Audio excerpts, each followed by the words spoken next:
안녕하세요. 저는 새로운 경기도립정신병원에 근무하는 정신과 전문의 임재영이라고 합니다. 반갑습니다. 여러분, 아프면 어디 가시나요? 아프면 가는 곳은 병원이고 아플 때 만나는 사람은 의사겠죠. 신체를 다쳤다, 칼에 손을 베었다, 신체를 다친 거죠. 넘어지거나 부딪혀서 허리를 다쳤다, 또 역시나 신체를 다친 겁니다. 아프다는 것은 신체를 다쳤거나 그로 인해 통증을 느낀다고 말할 수 있습니다.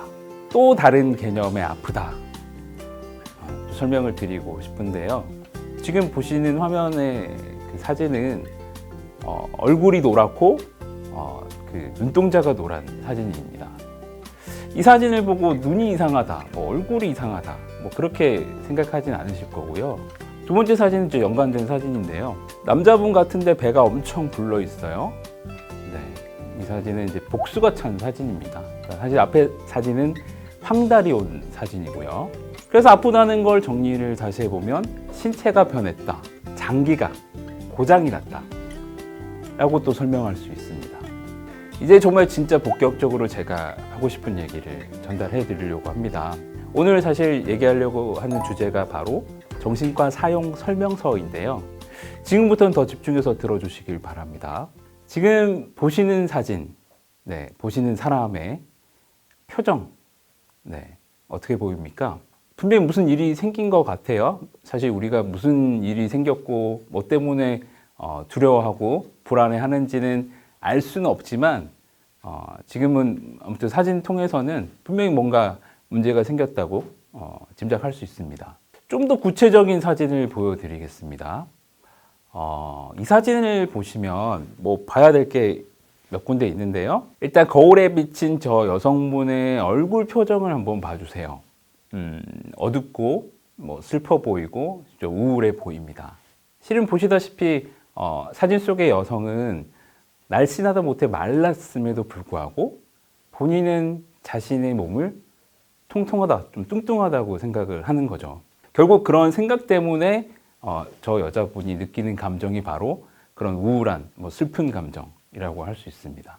자, 이 두 사진을 보고 아프다라고 얘기를 할 수 있을까요? 저는 아프다고 말할 수 있을 것 같습니다. 왜냐, 정신과적으로 아프다고 할 때 우리가 알아차릴 수 있는 몇몇 단서들이 결국 얼굴 표정, 그 표정은 감정을 말하는 거고요. 그 감정은 저절로 그냥 생기는 게 아니라 본인이 어떤 생각을 하느냐, 그러니까 지금 자신을 바라보는, 자신을 평가하는 어떤 판단, 내 주변에 일어나는 일들, 사건, 또 내 주변 상황을 어떻게 생각하고 판단하느냐에 따라 또 감정이 달라지거든요.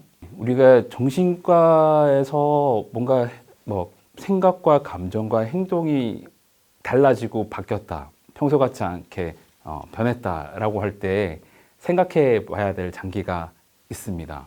흔히 하트로 그려지는 우리 마음이죠, 마음. 근데 마음은 어디 있을까요? 마음은 바로 우리 머릿속에 있는 뇌라고 생각하시면 됩니다.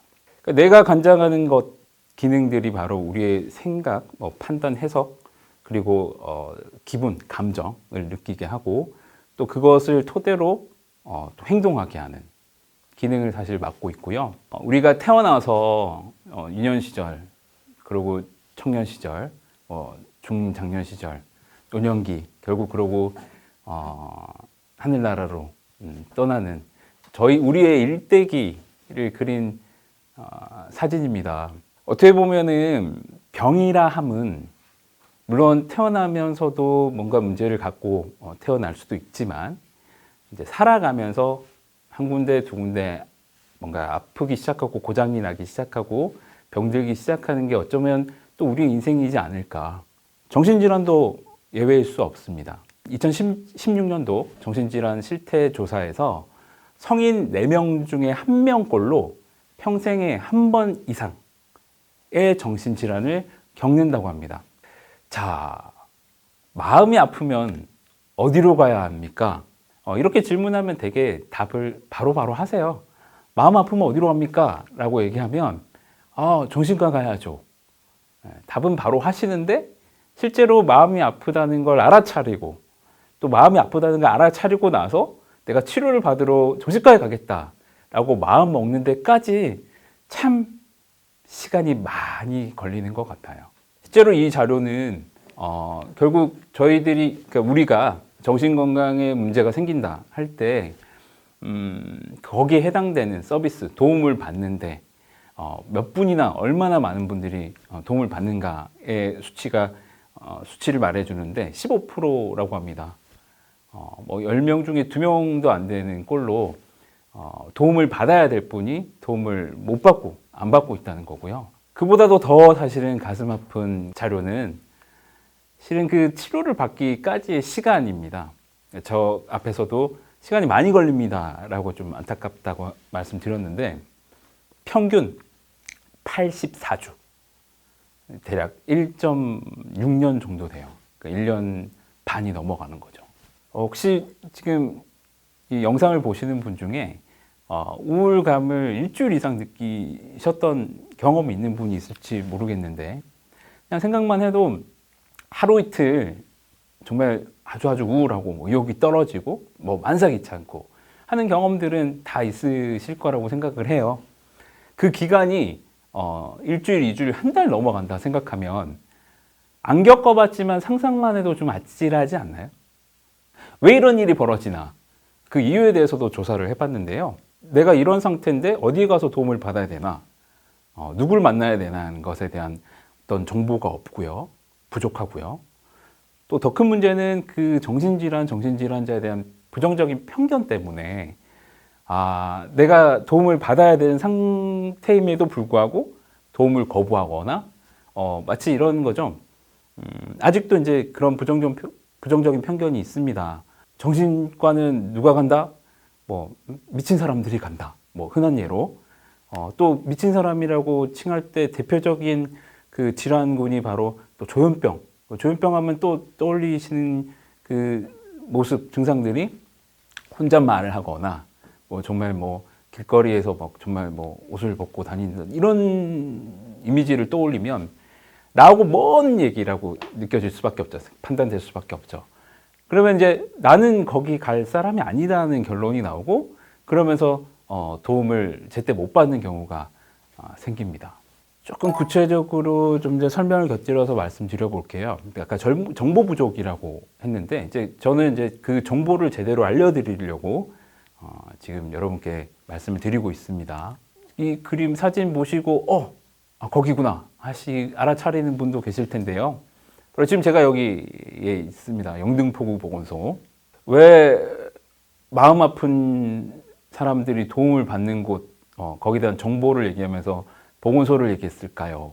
사실 더 구체적으로 말하자면 보건소 안에 보시다시피 정신건강복지센터 이름처럼 우리의 마음 건강에 집중적으로, 그러니까 영등포 구민들의 마음 건강을 책임지는 기관이라고 생각을 하시면 돼요. 실은 저가 2016년도부터 2019년 작년 연말까지 경기도 의왕시의 정신건강복지센터에서 근무를 했습니다. 의왕시는 사실 아주 작은 도시인데요. 그럼에도 불구하고 제가 거의 4년간 일하면서 정신건강복지센터를 정말 많이 홍보한다고 했는데도 불구하고 모르는 분들이 꽤 많았어요. 뭔가 홍보가 좀 더 적극적으로 됐어야 되지 않나 하는 생각도 하면서, 어떻게 보면은 그 정신건강에 대한 편견이 또 실은 그런 정보를 접하면서도 나하고는 해당 사항이 없다 이런 식으로 뭔가 외면한 이유도 있었을 거라고 생각을 해요. 또 하나 짚고 넘어야 될 게 바로 편견입니다. 저는 아무래도 진료실에서 일을 하고 큰 병원에서도 일을 해봤고요. 큰 병원이라 하면은 정신 전문 병원이라고, 거기서 일할 때는 더 이런 경험을 많이 했었고요. 그 경험이 뭐냐면 스스로 선생님 너무 힘들어요, 너무 우울해요, 심지어 죽고 싶어요 라고 호소하시면서 찾아오시는 분도 있지만, 또 많은 경우는 가족들에 의해서, 동료들에 의해서, 친구들에 의해서 마지못해 마치 끌려오다시피 억지로 오시는 분들도 있어요.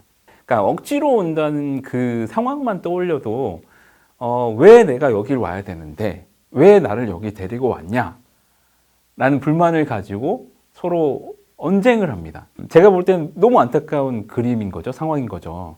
왜 이런 일이 벌어지나? 편견 때문입니다. 질문 드리겠습니다. 정신질환자랑 마음 아픈 사람이랑 이 두 말은 같은 뜻일까요? 다른 뜻일까요? 다릅니다. 네. 결국 마음 아픈 우리가 어떤 도움을 받지 못하고 또는 뭐 시간이 해결해 주지 못해서 그 아픈 마음이 오랜 시간, 장기간 지속이 될 때 우리 마음은 병들기 시작하죠. 아픈 마음이 이제 결국 병든 마음으로 가는 그 진행되는 결국 이제 마음에 병이 들면 그게 바로 정신질환이고 뭐 앞에 설명을 다 해버려서 이 두 단어 네, 정신질환과 마음의 병은 사실은 같은 말이에요. 근데 정신질환이라고 부르는 것과 마음의 병이라고 부르는 것은 그 어감의 차이가 엄청납니다. 저는 정신건강의학과 전문이지만 사실은 오래전부터 정신질환, 뭐 정신질환자라는 단어를 거의 쓰지 않아요. 왜냐하면 그 단어를 얘기했을 때 듣는 분의 입장에서는 약간의 거부감, 뭐 약간의 두려움, 나는 아니야 라고 사실 부정하고 싶은 마음이 우리 안에 있거든요. 그러면 결국 이제 제때 도움 못 받는 일들이 생겨서 저는 마음이라는 단어를 많이 쓰고 정신질환도 마음의 병이라고 표현합니다. 마음의 병을 치료하는 우리 정신과 치료는 뭐가 있을까요? 아마도 약물을 떠올리실 분들이 많을 텐데 물론 맞습니다. 근데 저는 그 전에 상담에 대해서 얘기를 해보려고 합니다. 또 질문을 드리려고 하는데 이건 뭐 정말 뭐 데이터 통계가 제대로 연구가 돼서 나온 건 아니고요. 저의 경험을 얘기를 드리는 겁니다. 어떻게 생각하세요? 20대와 60대 정신과 상담, 정신과 진료에 대한 편견 어느 쪽이 더 클 것 같으세요? 둘 다 큽니다. 뭐 비교할 수 없고 어느 쪽이 더 크다고 말할 수는 없을 것 같아요. 그러면 왜 이런 일이 벌어지냐? 편견들 몇 가지 이제 얘기를 해보려고 하는데 상담이 뭐라고 생각하십니까? 저는 오늘 이 자리에서 물론 제가 생각하는 상담이긴 하지만 상담에 대해서 좀 오해를 좀 풀어드리려고 하는데요. 이 그림 보시면은 제가 생각하는 상담이 설명이 됩니다. 뭐 보이지 않는 상처지만 이 마음의 상처를 기꺼이 꺼내 보여주는 뭐 심장을 꺼내는 게 아니겠죠. 이 꺼낸다는 말은 결국 이야기입니다. 깊이 있는 대화 또는 전문가와의 대화라고 생각하시면 돼요. 그러니까 뭔가 거창하고 아주 어렵다고 막연하게 생각하실 수도 있지만 그냥 그 깊이 있는 대화할 때 그 깊이는 전문가가 꺼내줍니다. 요 그림도 보시면은 결국 내담자는 마음의 상처를 가진 분은 결국 말을 통해서 이야기를 통해서 내 마음의 상처를 보여주는 거고 그 이야기를 듣는다는 것만으로도 그 상대방은 내담자는 뭔가 내 마음의 고통을 알아주구나. 그러니까 물론 이제 흘려 듣는 건 아니겠죠. 흔히 말하는 적극적인 경청 그리고 공감. 쉽게 말하면 내가 가슴 아픈 얘기 정말 슬픈 얘기를 하면 듣는 사람이 웃으면서 결코 듣지 못하죠. 그 이야기 속의 감정들을 고스란히 전달받고 저도 뭐 전문가이지만 사람인지라 표정으로 드러나요. 드러날 수밖에 없겠죠. 저에게 상담을 받으러 오신 분은 제 표정을 보고 제 눈빛을 보고 내가 지금 느끼는 감정을 이 사람도 같이 느끼고 있구나. 내가 느끼는 감정 이 사람은 알구나. 거기서 벌써 뭔가 위로가 된다는 거죠. 물론 격려도 되고요. 그러니까 저의 한마디는 물론 이제 격려도 되고 어떤 해결 방법에 대한 조언도 해드릴 수 있지만 그 전에 이미 공감이 내 마음을 내 마음의 짐을 한결 덜어줍니다.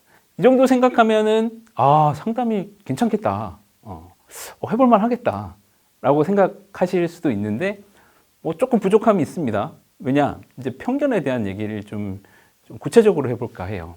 제가 많이 들었던 상담에 대한 편견 대표적으로 이 정도 가지고 굳이 상담을 받아야 하나요? 그렇게 얘기하시는 분들은 저보다 힘든 사람이 더 많아요. 이 정도 가지고 상담 받아야 되나요? 좀 더 저보다 더 힘든 사람이, 좀 더 심한 사람이 상담 받아야 되는 거 아닌가요? 라면서 심지어 제 진료실 와서도 아주 정말 좀 멈칫멈칫하면서 말씀을 못 꺼내는 분들을 꽤 많이 봅니다. 근데 이 자리에서 정말 진짜 말씀드리고 싶은 거는 뭐 남이 얼마나 아프든 남이 얼마나 힘들게 살든 가장 큰 고통은 내 고통이다. 그 누구의 고통하고 사실 비교할 수가 없어요. 비교해서도 안 되고 내가 힘들면 힘든 거예요. 또 내가 힘든 게 가장 힘든 거고요. 남들은 이거 정도로 상담 안 받던데 라는 생각 물론 들 수 있지만 남들 신경 쓸 게 아니라 나를 챙겨야 된다. 상담은 실은 누구나 할 수 있는 거예요. 받을 수 있다고 말씀드리고 싶어요. 또 대표적인 편견 하나가 상담 받는다고 뭐가 달라집니까? 여기서 뭐가는 뭐 예를 들어서 빚 때문에 막 쫓기고 빚 때문에 정말 삶의 희망마저 잃으려고 하는 일을 뻔하는 사람의 경우를 얘기를 해볼게요. 상담 받는다고 빚이 갚아지지 않습니다. 상담 받는다고 상황이 뭐 좋아지지는 않아요. 하지만 이 어려운 상황, 심지어 정말 희망을 잃을 뻔한 이 상황에서 그 상황 속에 놓인 내가 달라지면 이 상황을 그래도 어떻게든 극복해보고 어떻게든 이 상황을, 이 문제를 해결해보고자 하는 어떤 노력은 할 수 있는 거죠. 그러니까 마치 배터리가 방전되듯이 이제 아무것도 못하겠어. 할 수가 없어. 해봤자 달라질 게 없어. 라고 생각하는 그 생각을 상담은 바꿔줍니다. 그래서 결국에는 어떻게 보면은 상담가가, 전문가가 그 주변의 문제들을 직접 해결해 줄 수는 없지만 그 문제를 해결할 수 있게 또는 견딜 수 있게 힘을 주는 게 바로 상담이죠. 결국 내가 달라지면 이 상황을 바꿀 수 있다는 거죠. 그런 의미에서 상담은 또 필요합니다. 다음은 약물입니다. 정신과 약물 하면 편견들이 이제 꽤 많죠. 사실 상담보다 더 부정적인 편견이 많은 것 같습니다. 또 질문을 드릴게요. 20대와 60대 중에 정신과 약물에 대한 편견은 어느 쪽이 더 클까요? 뭐 이 질문도 저의 경험 데이터에서 나온 거라 공식적인 어떤 자료는 없습니다. 답은 60대 좀 어르신들, 노년분들의 편견이 더 크다.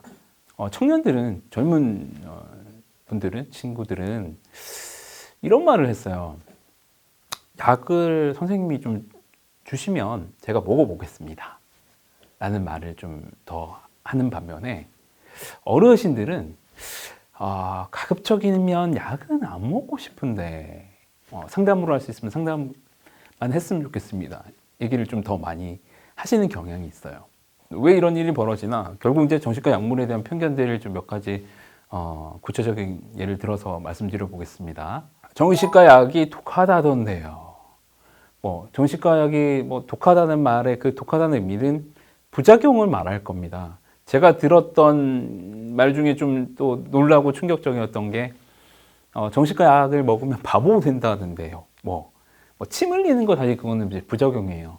바보 된다는 말은 좀 듣고도 깜짝 놀랐는데 결국 그 정신과 약물이 독하다는 말이 다 포함하지 않을까 생각을 하는데요.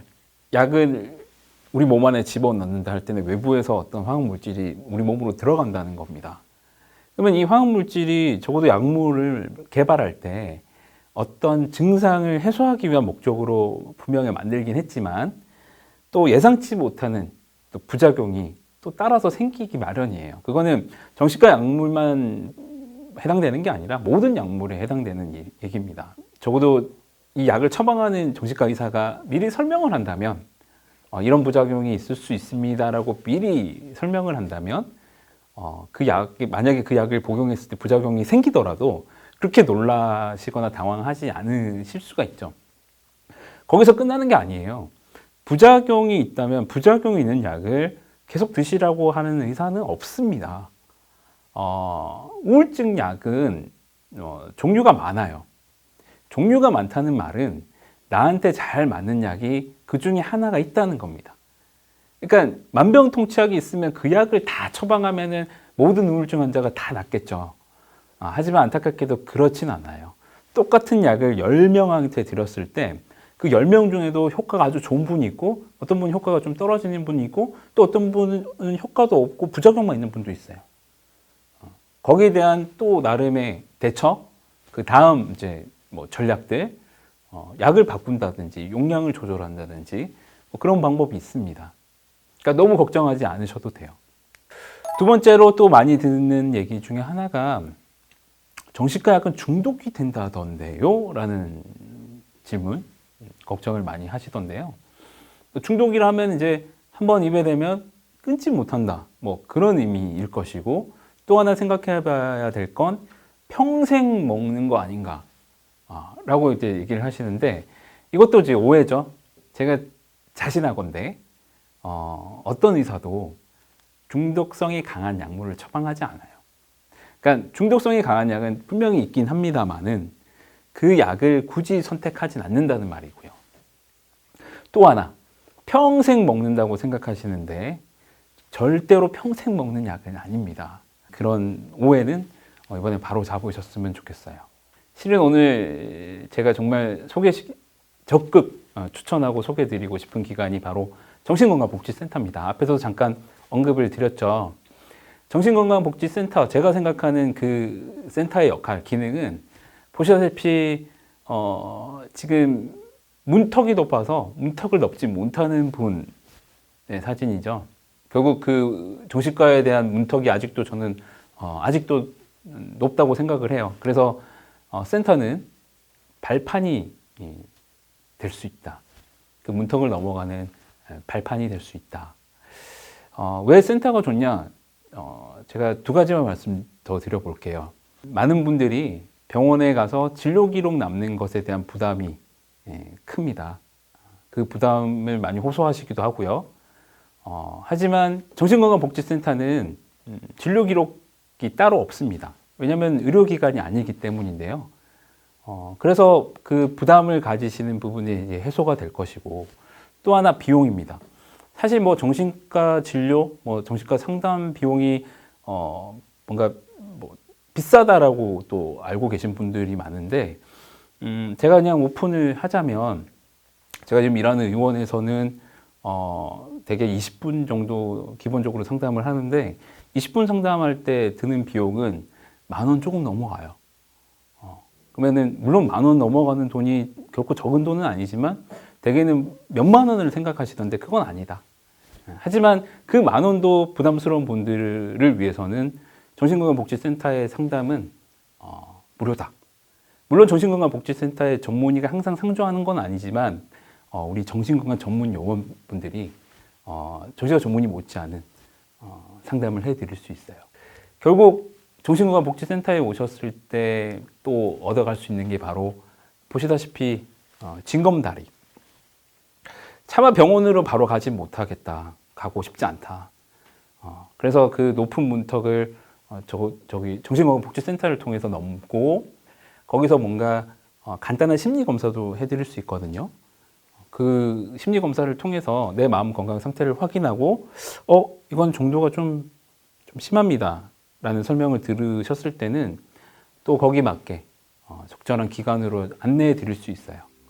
제가 사실은 의사이면서도 센터를 정말 좋아하고 많은 분들에게 홍보하는 이유가 저는 만약에 제 가족 중에 한 분이 마음의 병이 생긴다 하면 제가 정신과 의사지면서도 저는 바로 그 지역 정신건강복지센터에 전화 문의를 하셔서 내 마음의 건강 상태를 확인해 보시라.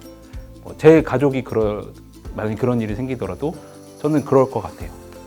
자, 여기까지 제가 준비한 정신건강 사용 설명서고요. 제 얘기가 좀 도움이 되셨으면 좋겠습니다. 감사합니다.